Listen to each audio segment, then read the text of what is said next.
Hey everybody, this is Perch. If you're looking at comic book numbers, one of the key factors in the numbers, in the books that are selling and in the overall comic business is YA. Now, I think YA is it's settled out a bit. So if you could kind of zoom back and look at how YA developed and where the money is, increasingly the money for YA content is coming from a smaller and smaller subsection of all the material being produced, meaning lots of people are out creating books, but there's an increasingly smaller amount that actually are making real money. What strikes me, and what's weird about this, is my 8-year-old daughter identified this very quickly. In that she comes up and we're at Target and she's looking at all the different books, and there's a bunch of different YA kind of graphic novels there. And she goes, all the good YA graphic novels look like this. And she's holding up a book, and there's an art style there, and there's kind of a colorful cover and everything else. And she's like, all the good ones look like this, and all the bad ones are weird looking.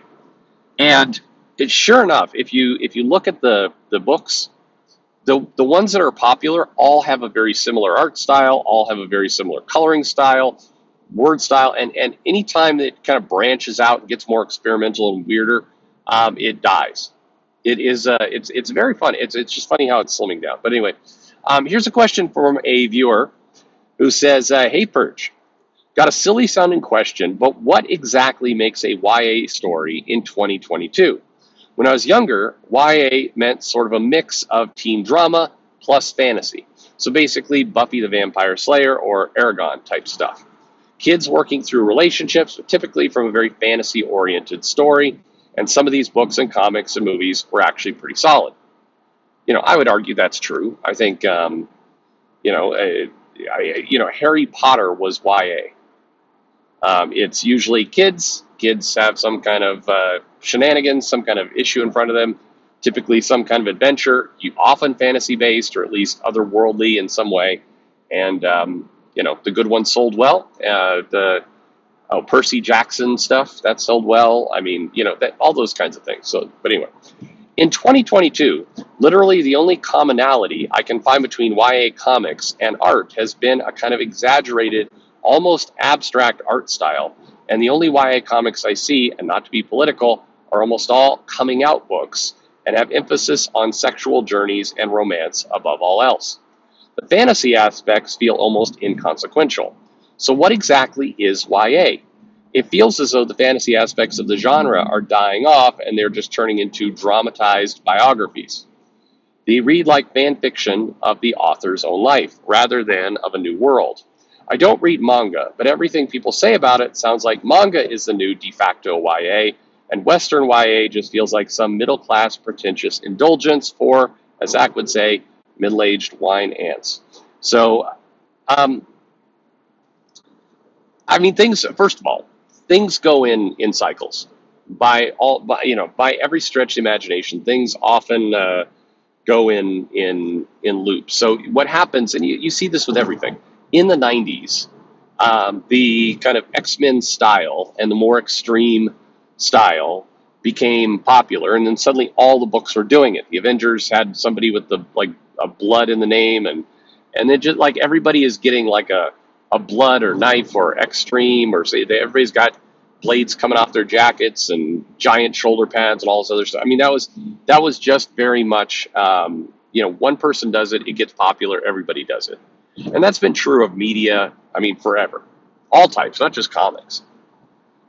So that's not new. That's pretty very, very much very, very standard in this business. And so what happened, or what has happened, is that YA kind of came about, and Raina Telgemeier got very, very popular as a coming-of-age type story. That was, but her stories, if you actually sit down to read what Raina puts out, it's, very much kind of like Babysitter Club as well, the same kind of style of book. It's girls, they have an issue, they're going through something, maybe it's, you could go way, way back to, what was it, like, who was the author? Beverly Cleary, right? Is that the Ramona and Beezus author way, way back in, like, what was that, the 70s or 80s? I don't remember. Remember they had those books in school, and I picked up one and tried to read them, like, Jesus, this is not for me. This is awful. But anyway, it's that it's that in graphic novel format. It's coming of age type story. And so what happened was you had a number of people who said, hey, I would like to do this too. I have memories when I was a kid. And I think it goes in line with a lot of the identity stuff that we're currently dealing with and going through. It's like, I want to tell the story of when I, was coming of age and I'm gay. And so I want to tell that how it was to be gay. And so you get some of those, and then everyone just kind of copied that style over and over and over, and we're really in the midst of that today. Yeah, it seems like all of the YA books, all of the graphic novels, are basically comprised of almost a Mad Libs type of combination of, hey, we're going to take a little bit of stuff over here. We're going to take a coming out story and parents who don't understand, and some, like, we'll put some D&D in there because that's supposed to be popular with people somehow. So we're gonna, like, say it's D&D related, or maybe they explore another dimension where they're more popular over there and people accept them for who they are, and it helps them understand, like, blah blah blah blah blah blah, whatever. They're all that same template, and they're just getting regurgitated. What the publishers basically said, we need one of those, and then they reached out and they contracted 50 people, and they all wrote the same thing, and that's what you have. The challenge with all this is it's clearly burnt everybody out. The sales are not great for those books. They're not doing well. The publishers are losing interest, and what you're seeing is the tail end of this everybody tries to do the same thing obsession. And we're almost done with it. And then you're going to see the new thing kind of come in.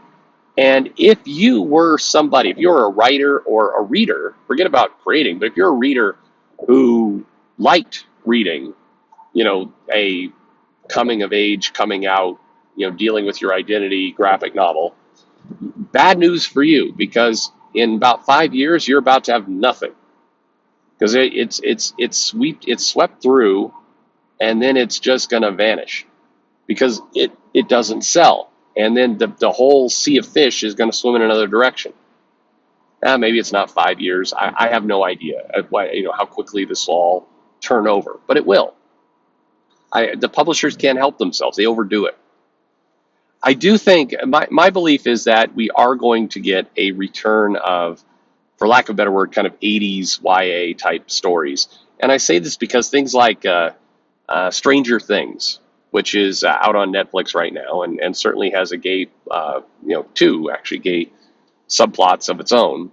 But it is that the numbers for that thing are massive, and enough people are starting to go, hey, the nostalgia of putting these elements together, just insert one kind of remind people what it was like in the 80s and 90s, and then a little bit of lightweight horror and kids having an adventure, and I like it. It's a formula that's too easy to replicate, and you're going to see more and more of that.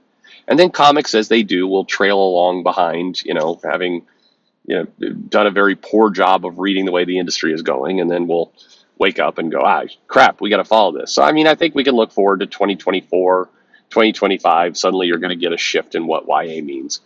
But, I think that if I'm predicting here based on kind of notes that I see coming home and other things, I think that you're going to see a lot of schools and a lot of parents suddenly get really, really concerned about screen time and iPad time and phones. They already are, but you're going to see an increase in all that.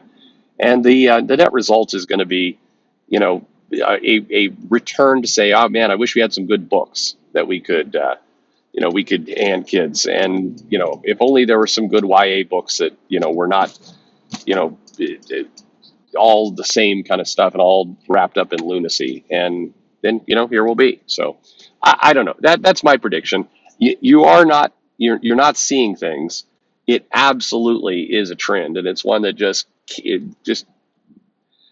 it's restraint. That's the problem in this industry almost always. It's just basic restraint, and they never have it.